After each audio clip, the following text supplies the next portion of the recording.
So we've just started the self-build, so we can move out of the motorhome we're in and we can move into this. Now it's going to take a few months to do, but the first thing to do is the floor. So I'm going to show you in this video exactly how we did the flooring and how we overcame the problems that we got with the flooring as well. So let's go and have a look and let's get started. So here we have it. First one going in. First one's in. We need to get an electric screwdriver because it's going to take about 2 years to do it otherwise. Yeah, that's it, yeah. Right then. So one down. But the conversion has started, yay! One down. 65,000 to go. And already Madam wants to take over and do things, sort of. Find it a bit more difficult, a bit harder as it goes further in yet. So Bradford, come on, backwards and forwards with it. Oh. Well, Leslie's gone to try and find an electric screwdriver anyway. We had a look before but we couldn't find one. But there's got to be one somewhere on the farm, along with other things as well. So that's what she's gone to find. So, fingers crossed.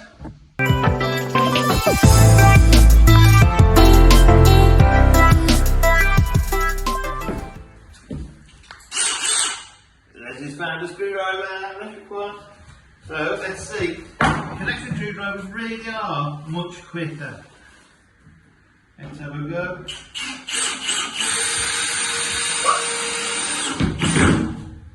That'll do.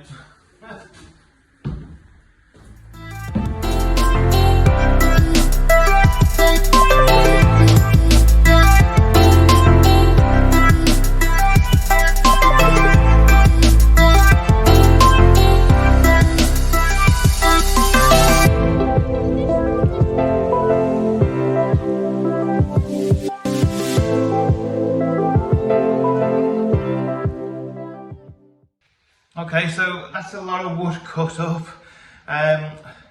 We've now done little battens. So what I've done now, the main part of the floor is down.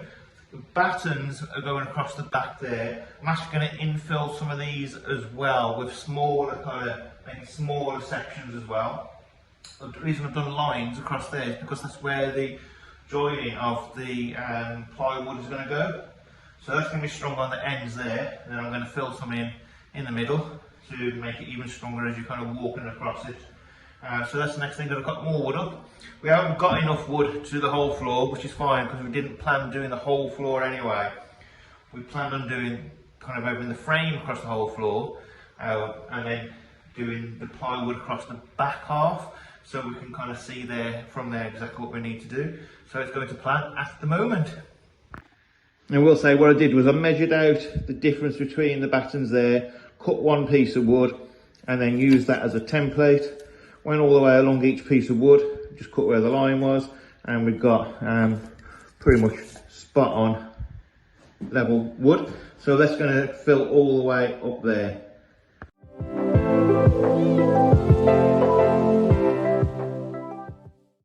Okay, so the battens are down. Notice I've done a thinner one there.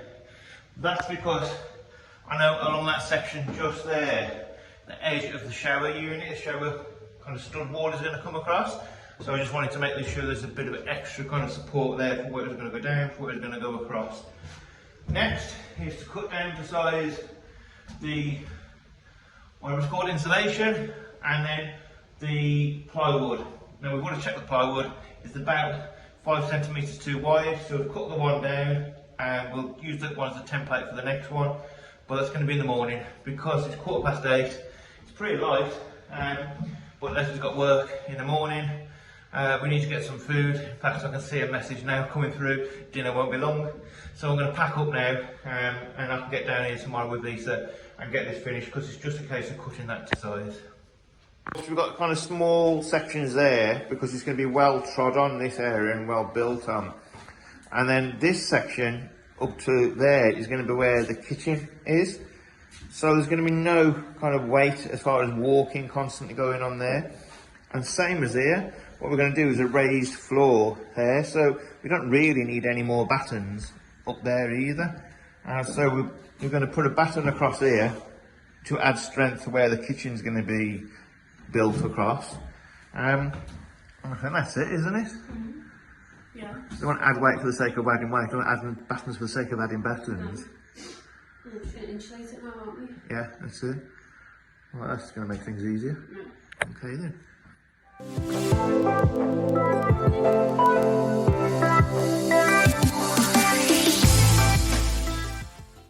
Right, we're going to leave it at that tonight. We've got one block, I suppose, whatever it is, of one sheet in. Getting late now, isn't it, again? We're having to do kind of an hour here, an hour there, aren't we? Because you're working, so we're not an hour here, hour there, you know. So that's about 4 years to do that. There's no rush. But we need to get some expanding foam as well, just to kind of fill the gaps of the wood around the edge before we put the foil tape on. So that's what we're going to order from Amazon tonight, is the expanding foam. And get that on tomorrow, and then yeah, it'll be done by next day or so. So it'll be done. So join us tomorrow as we finish it. So this is Kevin. Him and Nikki are friends and also YouTube members. Now Kevin used to make children's beds, so he's come down to give us some advice and guidance on just how the best way we can do a smashing bed for Isa. Alright, so we're back at the lorry. What we've done is taken some of the wooden battens out. They're going to be here, and we're going to put more insulation because there's less cold spots then for it. But we don't actually need the battens under here because it's going to be a raised floor area anyway, so nobody's going to be walking on it. However, here, where it's going to be the main walking point, we've put battens just to add stability to it. Again, we don't need battens up there because that's going to be the back of the back of the kitchen. And then from there onwards, it's going to be a raised floor, so we probably don't need any battens all the way up there either.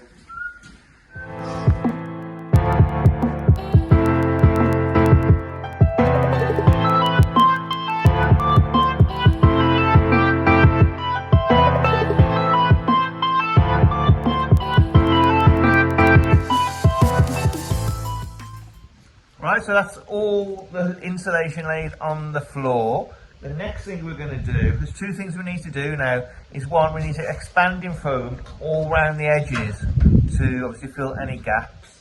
But the first thing we're going to do, we're going to cut the plywood floor because a little bit needs to come off the end of each plywood. So we're going to put them into the right size now, and then we're going to just hoover up, aren't we, all the dust from around the edges, and then get the expanding foam down.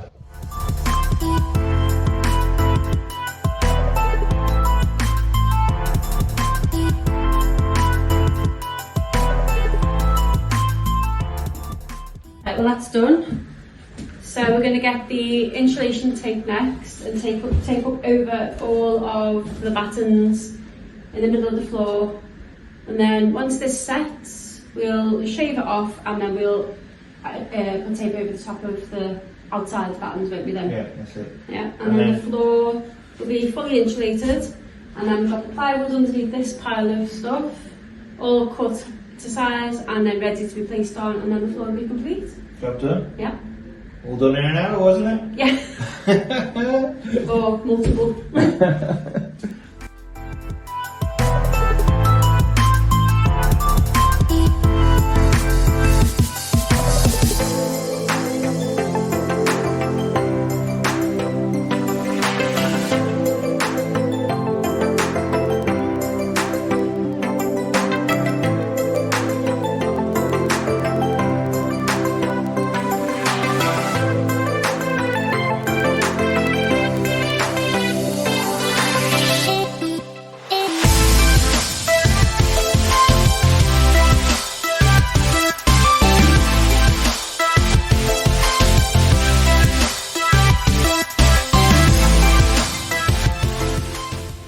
Okay, so it's going all right, except for one thing, all right? And that is one of the battens of wood there is we've noticed a little bit high. Thought we'd try it, no good, so we're going to have to rip this one back up, well not rip it up, unscrew it. But it's getting there at the moment. Yeah. But that's going to be too high, so we're going to take another batten out just there, fill it with Kingspan. And do this. The problem is we're going to do a lot of walking in this section, so it's going to eventually buckle, isn't it, underneath? Yeah, yeah. So we can't really justify leaving it in. No, so let's do that bit now. So we took the boarding up, took the batten up, and noticed something. Problem solved. What was happening? The screws were pushing the battens up. We think there must be one of the metal struts underneath from the chassis, as the screws are obviously just a bit too long, aren't they? They're pushing into that metal, which if you have metal screws will go through fine. But what that's done is actually raised up the battens a little bit, which has created a lip. And so when the plywood was going down, it was then uneven and bowing a little bit. So now we've took them off. I'm not trying to get splinters. Yeah, they can get splinters. So now Yeah, we've took the screws out, it's all flush to the insulation. When we put the plywood back down, it should be flat now, shouldn't it? Yes. So it just needs to the screws out, it was drop, instantly there. didn't it? So it just needs to tape it all up. We've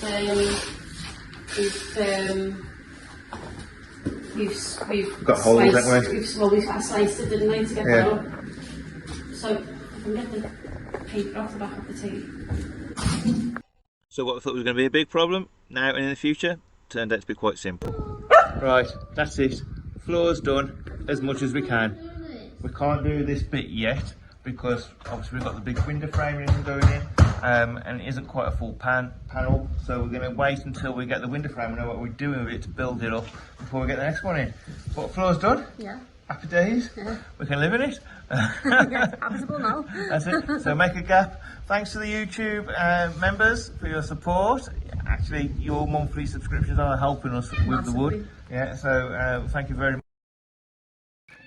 It wouldn't be the same in our videos without a battery running out, would it? Okay then. Sorry about that. Right.